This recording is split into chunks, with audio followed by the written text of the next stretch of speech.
Hello everyone, welcome back to my channel English with Sunita. मैं मुराद आप लोगों के लिए लेके आई हूँ फर्स्ट ग्रेड का एक टॉपिक है। जैसा कि आप सभी को पता है, फर्स्ट ग्रेड की जो वैकेंसी हैं वो निकल चुकी हैं 6000 पदों के लिए, और साथ में ही लोगों की तैयारियां भी तेज हो गई हैं। तो मैंने सोचा कि मैंने जो नोट्स अपने लिए चुन चुन के बनाए हैं, जो नोट्स के लिए मैंने दिन रात मेहनत की है, क्यों ना उसको शेयर किया जाए। तो अगर आप लोगों को ये अच्छे लगे, आप लोगों के लिए यूज़फुल हो, तो आप इसे लाइक शेयर सब्सक्राइब ज़रूर करें और मुझे मोटिवेट करें और मुझे बताएं कि आप लोगों के लिए कितने यूज़फुल रहे। तो फर्स्ट ऑफ ऑल जहाँ से हमें प्रिपरेशन करनी है, जहाँ से हमें स्टार्टिंग करनी है, वो हम 1 बाय 1 चलेंगे, क्योंकि हर एक सीढ़ी को हम स्टेप बाय स्टेप चढ़ेंगे, तभी हम वहाँ तक अपनी मंजिल तक पहुँच पाएंगे। तो यहाँ पे जो अपनी सिलेबस है, इंग्लिश का जो सिलेबस है, इंग्लिश लिटरेचर का जो सिलेबस है, उसके अंदर जो बीए लेवल के अंदर जो पोइम्स हैं, उन पोइम्स के अंदर अपनी फर्स्ट ग्रेड के अंदर जो फर्स्ट पोइम है वो है ओ नीज ब्लाइंडनेस, जो कि जॉन मिल्टन की है। तो मैंने अपने स्तर पे ये अपने लेवल पे ये नोट्स बनाए हैं, काफ़ी चुन चुन के ये नोट्स बनाए हैं, और आप लोगों के लिए, मेरे लिए काफ़ी ये यूज़फुल होने वाले हैं। तो आप एक बार इनको ज़रूर देखें, और सिर्फ देखना ही नहीं है, इनको रीड ही नहीं करना है, अपने लेवल पे इनके आपको नोट्स भी बनाने हैं। अगर आपके नोट्स आपके पास रिटर्न में होंगे तो आप कभी भी उनको रिवाइज कर सकते हो, बार बार वीडियो आपको देखने की ज़रूरत नहीं पड़ेगी। और फिर भी अगर कोई चीज़ क्लियर नहीं होती है तो आप देख सकते हो। चलते हैं, हम अपने पोइम को स्टार्ट करते हैं श्री गणेश जी का आह्वान करते हुए। देखते हैं कि जो हमारी फर्स्ट पोइम है वो नीज ब्लाइंड लेस से। तो सबसे पहले हमें उनके जो उसका राइटर है, उसका जो पोइट है, और उसकी जो डेट ऑफ बर्थ है और डेथ ऑफ बर्थ, डेथ जो है जब कब हुई थी, वो जो सन है वो हमें बहुत काफ़ी, और उसको लिख लिख के आपको लर्न करना है। एक नोट्स बना लीजिए, वैसे मैंने बना रखे हैं, मैं डालूंगी, आप वहाँ से उसको राइट कर सकती हैं। ये बहुत इंपॉर्टेंट है, एक ना एक क्वेश्चन यहाँ से ज़रूर बनता है। तो हम यहाँ देख सकते हैं कि ऑन हिज ब्लाइंड लेस है वो किसके थ्रू लिखी गई है। तो on his blind less bye John Milton, ये पोइम किसकी है? जॉन मिल्टन के द्वारा इसको राइट किया गया है। और इसकी जो डेथ, जो इसका जन्म हुआ है वो 9 दिसंबर 1608 को इसका जन्म हुआ है, और 1608 को, एंड इसकी जो डेथ हुई है वो 8 नवंबर 1674 को हुई है। इतनी चीज़ आपको ये ध्यान में रखनी है कि ऑन हिज ब्लाइंडनेस है, वहाँ पे क्वेश्चन आ सकता है कि ये जो पोइम है वो किसके द्वारा राइट की गई है। तो ये इसके जो पोइट हैं वो हैं जॉन मिल्टन, और 9 दिसंबर 1608 को इनका जन्म हुआ था, और 8 नवंबर 1674 को इनकी डेथ हुई थी। उसके बाद जो इसका नेक्स्ट स्टेप आता है वो है Milton was a poet of the puritan age. तो ये प्यूरिटियन एज क्या है, सबसे पहले आपको इसको जान लेना बहुत इंपॉर्टेंट है। बिना इसको जाने आप ये नहीं पता लगा पाएंगे कि आखिर ये है क्या चीज़। देखिए, प्यूरिटियन एज मैंने जो इसके एक्स्ट्रा फैक्ट हैं, एक्स्ट्रा फैक्ट को मैंने ब्लैक पेन से मैंने यहाँ पे डाल रखा है। तो जितने भी एक्स्ट्रा फैक्ट हैं, आप भी एक अलग पेन से उसको एक अलग वे में आप उसको राइट करें। आप पोइम वाले हिस्से में उसको मेंशन ना करें, नहीं तो सब कुछ आपको पता है मिक्सअप हो जाएगा। तो हम देख लेते हैं प्यूरिटियन एज क्या है। Member of a religious reform moment in England. वहाँ क्या है कि जो एक धार्मिक मोमेंट हुआ था इंग्लैंड के अंदर, तो जो धार्मिक मोमेंट जिन लोगों के द्वारा किया गया था, फिर उस एज को प्यूरिटन एज, क्योंकि वो शुद्धता के लिए आंदोलन, वो अपने आप को कहते थे कि हमने शुद्धता के लिए आंदोलन किया है।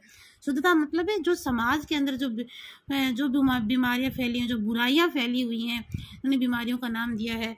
तो उसके लिए उन्होंने संघर्ष किया है, उन्होंने जो आंदोलन किया है एक बड़े लेवल पे। तो उस ड्यूरिंग दैट टाइम वहाँ का जो राजा था, वहाँ का जो किंग था, वो चार्ल्स फर्स्ट था। और चार्ल्स फर्स्ट का जो टाइम पीरियड रहा है वो 1625 से 1649 के बीच में रहा है। बहुत इंपॉर्टेंट है, क्योंकि अगर मिल्टन को जानना है तो हमें इसके बारे में जानना बहुत ज़रूरी है, क्योंकि ये वाला जो पार्ट है ये हमारे सेकेंड ग्रेड में भी आता है। देन जो इसके बाद जो चार्ल्स फर्स्ट के बाद जो चार्ल्स सेकंड हुए हैं वो हुए हैं 1660 में।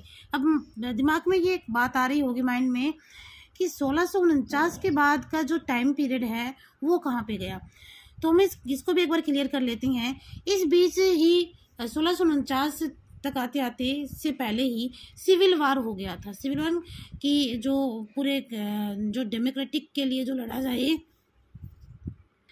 इस बीच जो मोमेंट था वो चार्ल्स फर्स्ट का और जो प्यूरिटन थे उनके बीच में था। प्यूरिटन कौन थे मैंने आपको बता दिया, जो धर्म के लिए जो मेंबर्स जो कलेक्ट हुए थे, जो गैदर हुए थे, उनका जो ग्रुप बना था, जो उन्होंने जो आंदोलन किया था इंग्लैंड के अंदर, वो प्यूरिटन कहलाए थे। तो ये जो मूवमेंट हुआ था ये चार्ल्स फर्स्ट और प्यूरिटन के बीच में हुआ था।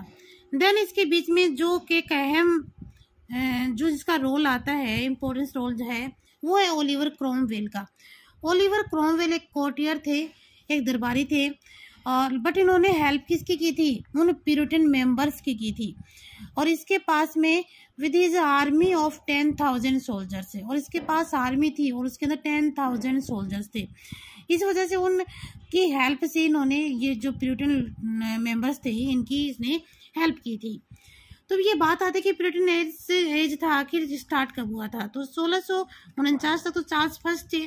अब 1649 के बाद का जो टाइम पीरियड है 1660, 1649 और 1660 के बीच का जो टाइम है, देखो यहाँ पे आप मैं देख सकते हैं 1649 के बाद और 1660 के बीच का जो टाइम पीरियड है वो प्यूरिटन एज कहलाता है।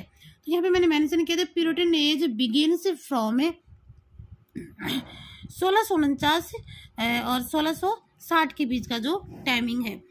इसके बाद आफ्टर द 6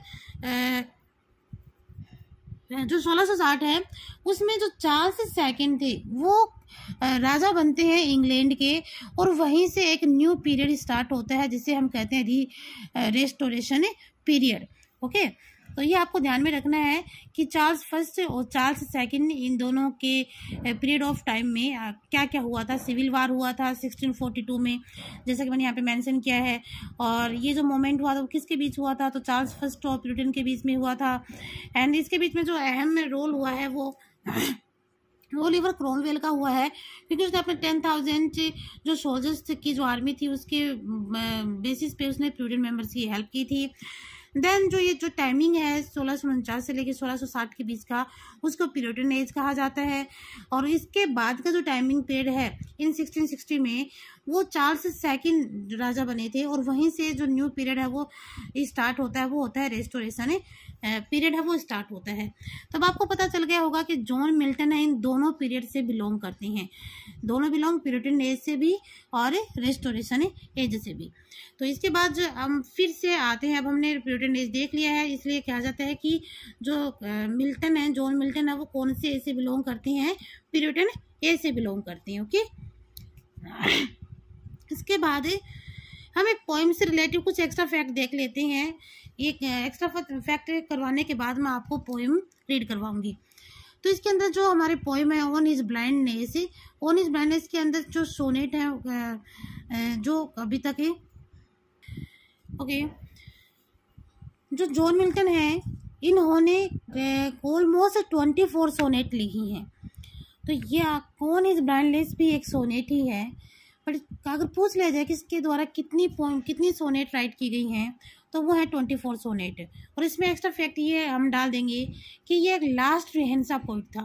रिहेंसा भी एक एज हुआ है, आपको पता होना चाहिए, और नहीं पता तो आप मुझे राइट करके बता देना, मैं आपको इसके बारे में बता दूंगी कि ये लास्ट रिहेंसा पोइट हुए थे और ये रेफरेंस रिलेटिव थे। और पोइम के अंदर ये बताया गया है कि जब ये ब्लाइंड हुए थे तब इनकी एज 44 थी। आपको इसी तरह से शॉर्ट नोट्स बनाने हैं और आपको पता होना चाहिए कि आप लोगों को उसकी जो पोइम के अंदर हर एक जो चीज़ है, जब ये ब्लाइंड हुए थे तब इनकी एज 44 थी और टाइम पीरियड था वो 1652 का, जब ये ब्लाइंड हुई थी। 1652 में ये ब्लाइंड हो गई थी। और जब ये पोइम लिखी गई थी तब ये 1655 में लिखी गई थी। इट मीन्स जब इन्होंने इस पोइम को लिखा तो ये ऑलमोस्ट ब्लाइंड हो चुकी थी। देन डिटेक्ट इनकी जो डॉटर्स थी, इसकी जो डॉटर थी, उस डॉटर ने इसको लिखने में इसकी हेल्प की थी।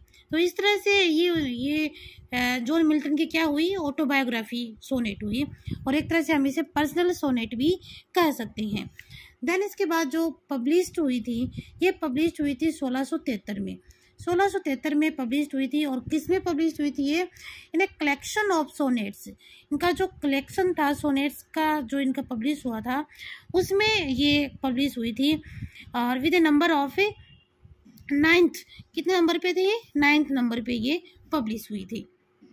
उसके बाद टर्न आता है कि in late 18th century a bishop Newton entitled the poem on his blindness. 18वीं शताब्दी के एंडिंग तक, उसके अर्ली एज नहीं है इसका, लेट एज है, लिटरली लेट एज है इसका, जिसके अंदर एक बिशप न्यूटन नाम के और एक रिलीजियस पर्सन हुए हैं बिशप नाम से। तो उन्होंने इस पोएम का जो टाइटल रखा था ऑन हिज ब्लाइंडनेस रखा था। उनको पता चल गया था कि ये जब उन्होंने इस पोएम को राइट किया था तो वो ऑलमोस्ट ब्लाइंड हो चुके थे। उसके बाद जो पोएम है हमारी स्टार्टिंग की फर्स्ट पोएम है।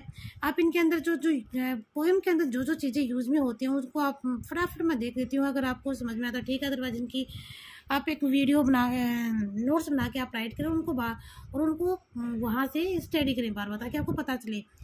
देखो इस स्कैनिंग क्या होता है? एक स्कैनिंग होता है, पोएम की स्कैनिंग होती है, मतलब हर उसकी पोएम के अंदर जैसे हम बॉडी होती है, एक स्ट्रक्चर होता है, बॉडी का स्ट्रक्चर होता है, उस बॉडी के अलग अलग पार्ट होते हैं, जहाँ हेड से स्टार्ट होता है और हमारे फुट तक वो फिनिश होता है। तो जहाँ से स्टार्टिंग होता है जहाँ पे उसका एंडिंग होता है वो अलग अलग पार्टीशन में डिवाइड रहता है। उसी तरह से जो पोएम होती है उसके भी अलग अलग पार्ट होते हैं, अलग अलग डिवाइड होते हैं, किसी में कुछ होता है तो वो हमें देखना है कि उसके अंदर स्कैनिंग होती है उसके हर एक चीज़ की। उसके अंदर फिट मिलेगा, आपको मिल सकता है, मीटर मिल सकता है, लेंथ ऑफ लाइन और राइम, ये सब सारी चीज़ें पोएम के अंदर हमें देखने को मिलती है।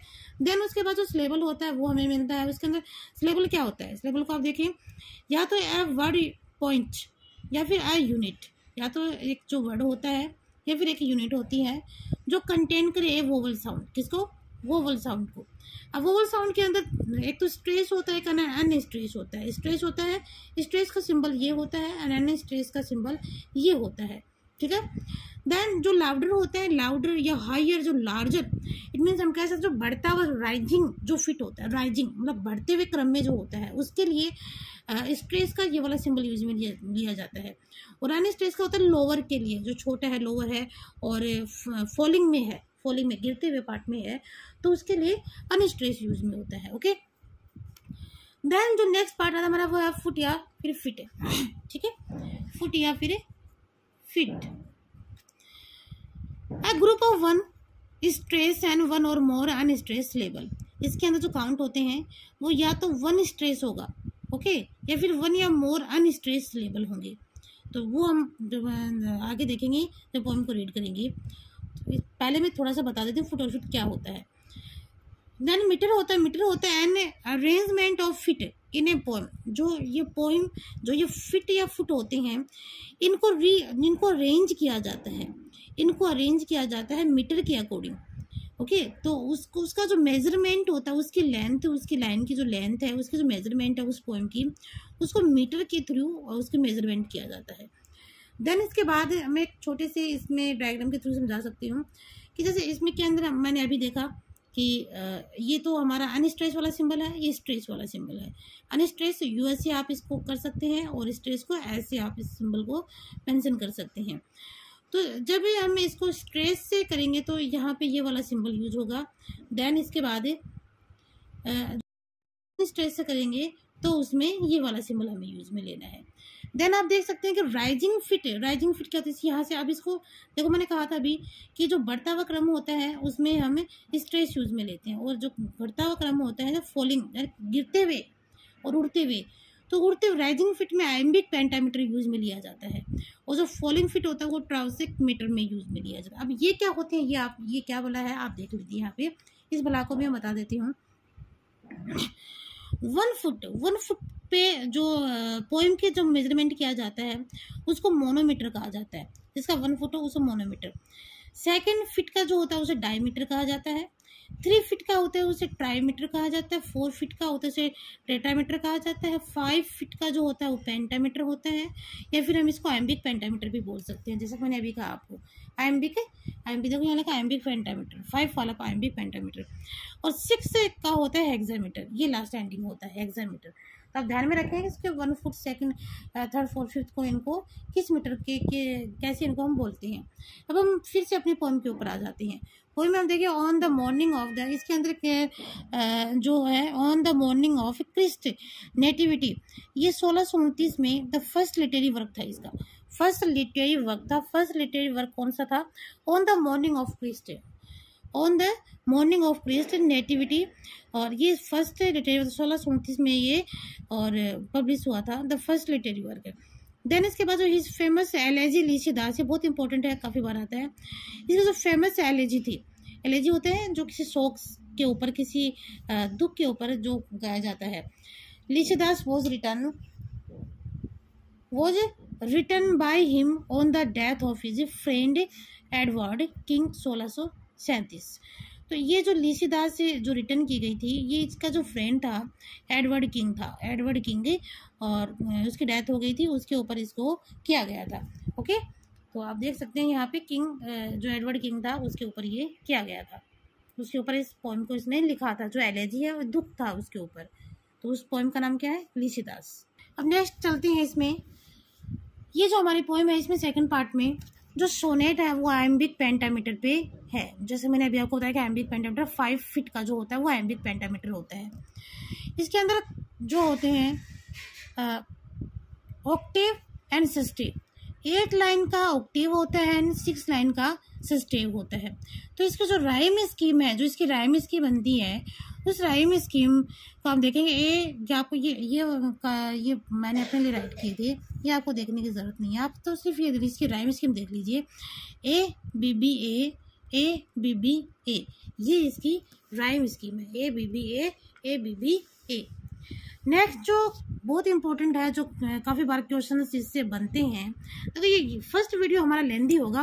दूसरा जो वीडियो मैं लेके आऊँगी वो हमारा लेंदी नहीं होगा, क्योंकि मुझे इसके लिए पोएम से के अंदर जो एक्स्ट्रा फैक्ट है वो मुझे बताने पड़ रहे हैं। अब ये जो एक्स्ट्रा फैक्ट मैंने बताए हैं वो आपकी आने वाली पोएम में भी आपके काम आ जाएंगे, तो मुझे बार बार उनको बताने की ज़रूरत नहीं पड़ेगी। इसलिए मैं आपको कह रही हूँ कि आप इसके नोट्स बना लीजिए, ताकि आपके साथ वो बने रहेंगे और आप उनको कभी भी आपके पास रहेंगे तो आप कभी भी उनकी स्टडी कर सकते हो।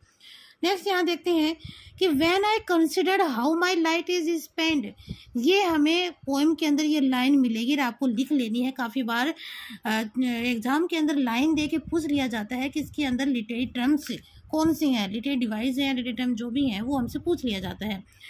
तो यहाँ पे जो लाइट इज स्पेंड मेटाफर, यहाँ पे जो लिटरेरी डिवाइस यूज में लिया गया वो मेटाफर है। और मेटाफर आपको पता है जब किसी पर्सन से हम उसकी तुलना करते हैं, इनडायरेक्टली होता है, नॉट डायरेक्टली, इनडायरेक्टली होता है, उसके लिए मेटाफर यूज में लिया जाता है। तो स्पेंड, जो लाइट स्पेंड हुई है वो किंग, वो उसे जो मिल्टन है उसकी हुई है, जो उसकी आंखों की रोशनी है वो चली गई है, तो वहाँ पे इनडायरेक्टली उसके ऊपर है उसको कंसिडर किया गया है। देन जो है वर्ल्ड एंड वाइड, जिसमें कॉन्सोनेंट बार बार जिसका रिपीटेशन होता है, जैसे डब्ल्यू, वर्ल्ड का डब्ल्यू है, वाइल्ड का डब्ल्यू है, तो इसलिए यहाँ पे अलिट्रेशन यूज हुआ है। इस चीज़ को आप ध्यान में रखिए, जब कॉन्सोनेंट का रिपीटेशन होता है फर्स्ट वर्ड का, जो तो उसमें अलिट्रेशन यूज में होता है।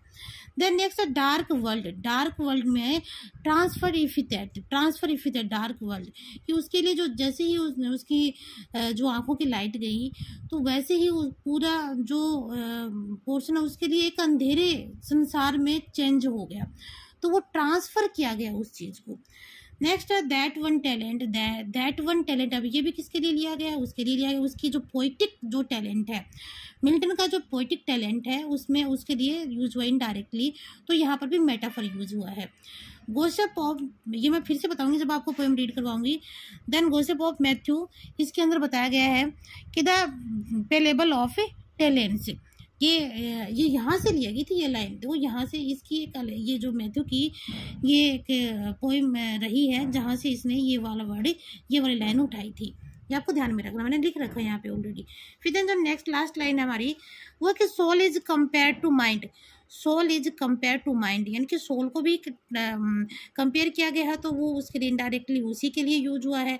तो मैंने ये आपको चीज़ बता दी है। तो यहाँ पे सोल, यहाँ पे मेटाफर, क्योंकि सोल का यहाँ पे माइंड से रिलेटिव कनेक्शन बताया गया है। बट यहाँ पे जो अकेले सोल के लिए जो यूज होगा वो पर्सोनिफिकेशन होगा, ये ध्यान में रखें।